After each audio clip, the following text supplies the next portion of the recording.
What is up, YouTube? This is Vault here, back in today with you guys in a new Speed Duel Match 2 video. And today we are playing a Dark Necrofear Inner Conflict deck against a deck that we do see it from time to time still in this current meta, which is the Spell-Proof Armor Machines deck.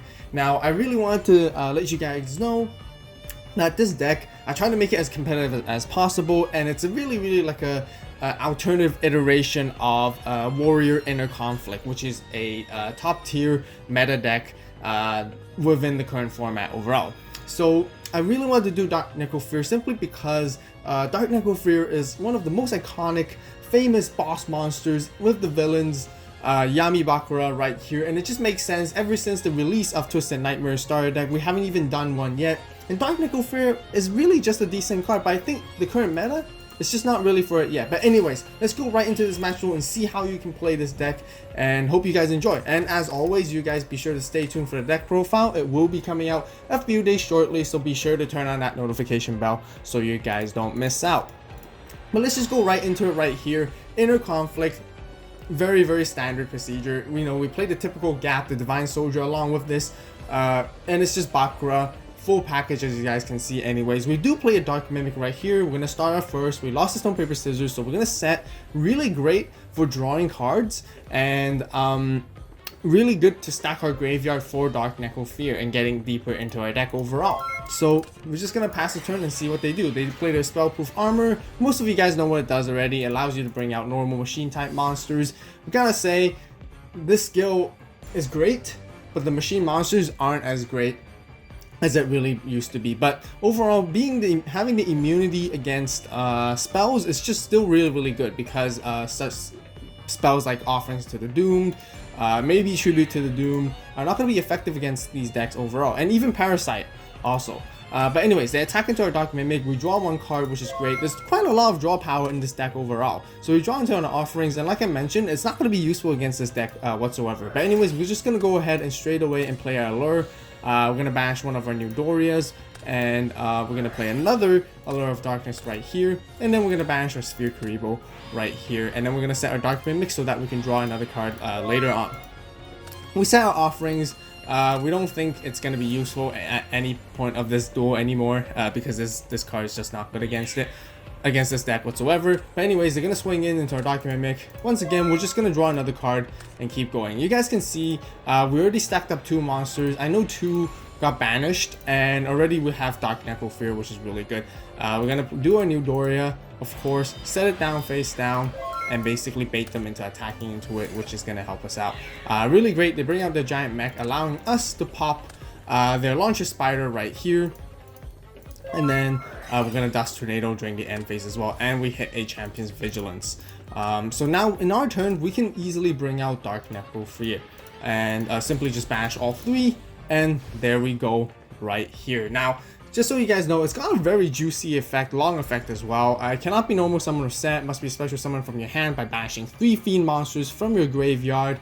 And its secondary effect is during the end phase, if this card is in your graveyard because it was destroyed in your monster zone by an opponent's card and sent there, in this turn, target one face-up monster your opponent controls, equip this card to that target. While this card is equipped to that monster, by this effect, take control of that monster. So it's a very similar effect to sort of like Inner Conflict and the whole idea of Bakura and how he sort of steals your opponent's monster. If you guys know, in the classic anime, Change of Heart, so that's his whole playstyle, and we're trying to reinforce his playstyle overall.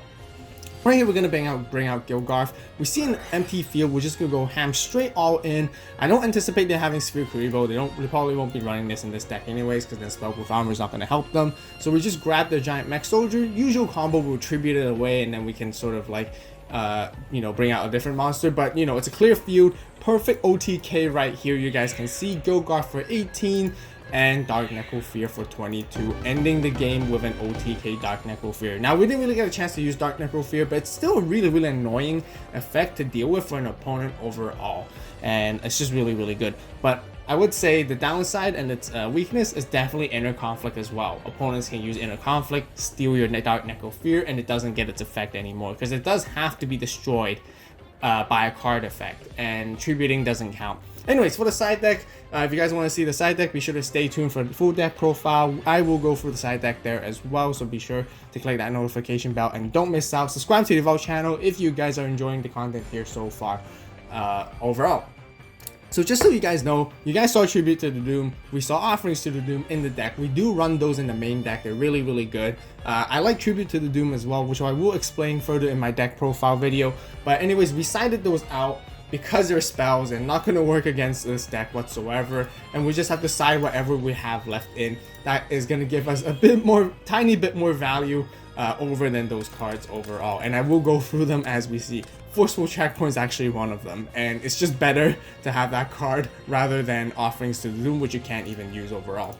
So right here into our second duel, of course we are going first. We're going to set our Forceful Checkpoint right here, set our Dark Mimic. Same strategy. If we have Dark Mimic, we usually want to set it so that we can bait our opponent into attacking, draw the cards from there. But we can do this also. If they don't attack into it, we flip, we draw a card, which is really great, and we get to tribute it to bring out our Gap the Divine Soldier, and there we go. We don't, your opponent doesn't have to attack into it overall.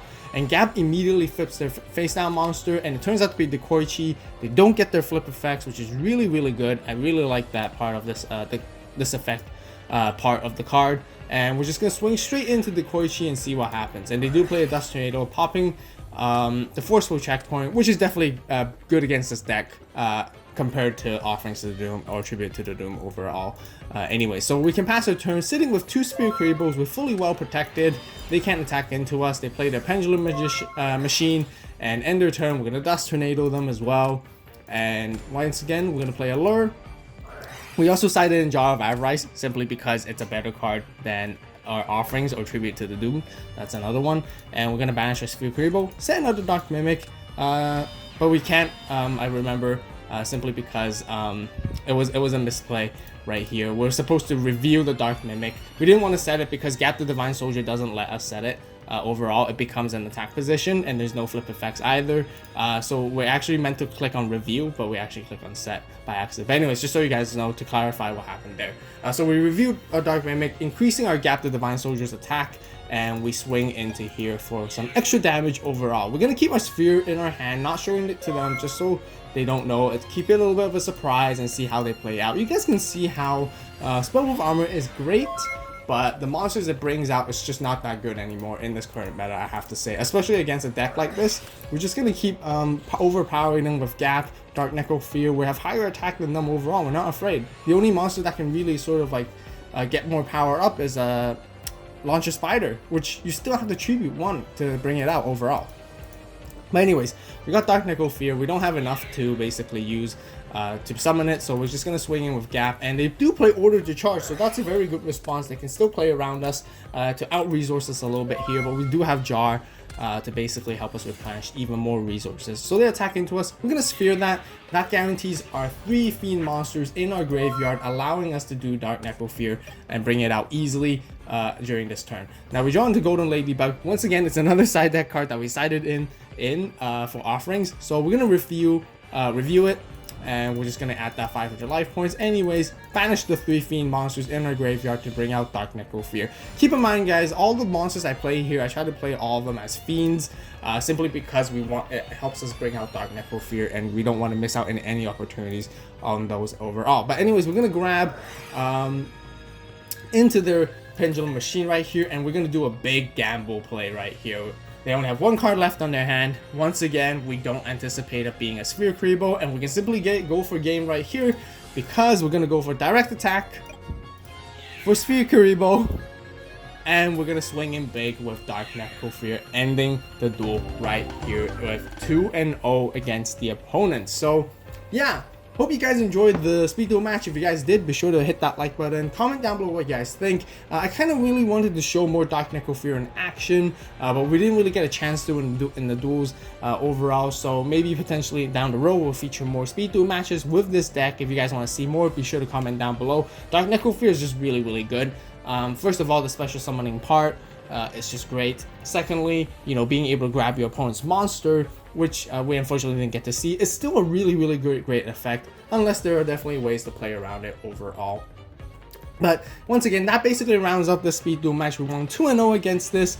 And yeah, if you guys enjoyed it, once again, be sure to hit that like button. For those who wants to see the deck profile, be sure to stay tuned for that. I would say this is definitely not a competitive. I would actually say, I wouldn't say it's top tier, but it can be like sort of fun / competitive. As I mentioned, it's sort of like a different version or alternative iteration of like the Warrior Inner Conflict. Now, of course, there are many aspects that the Warrior Inner Conflict is much better and much more versatile and powerful compared to this build overall. So keep that in mind. It's definitely not top tier, but you guys can try it out. Let me know if you have any suggestions. But anyways, more suggestions can be left for the Speed Duel deck profile video for this deck. So once again, thank you guys so much for watching. As always, you guys have a great day, great night, wherever you are. And this is Vault signing